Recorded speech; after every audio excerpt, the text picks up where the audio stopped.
যাদের বীর্যটা পানির মতন পাতলা, করতে গেলে লিঙ্গটা সহজে উত্তেজনা হচ্ছে না, তাদের জন্য আজকের ভিডিওটা না টেনে শেষ পর্যন্ত দেখবেন। ভালো লাগলে লাইক করবেন, শেয়ার করবেন, কমেন্ট করবেন।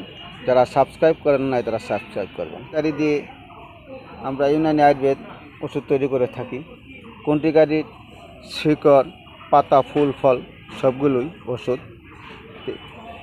বীর্য যাদের পানির মতন হয়ে গেছে, বীর্যটা বেশিক্ষণ ধরে রাখতে পারেন না, অল্প সময়ে বীর্যপাত হয়ে যায় এবং লিঙ্গটা শীতল হয়ে যায়, অনেকের সেক্স করতে গেলে লিঙ্গটা উত্তেজনা হয় না, তারা যদি এই কণ্টিকারি সংগ্রহ করতে পারেন।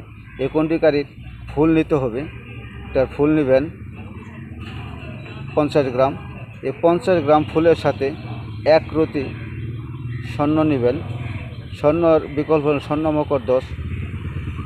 মকর দোষ নেবেন 10 গ্রাম নিয়ে একত্র করে শিলপাটায় আপনারা বাটবেন, বেটে পেস্টের মতন করে নেবেন।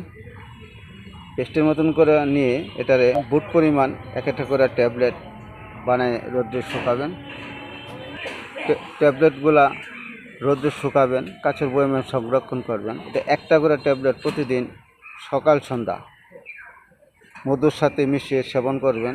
সেবন করে একটু কুসুম গরম দুধ খাবেন।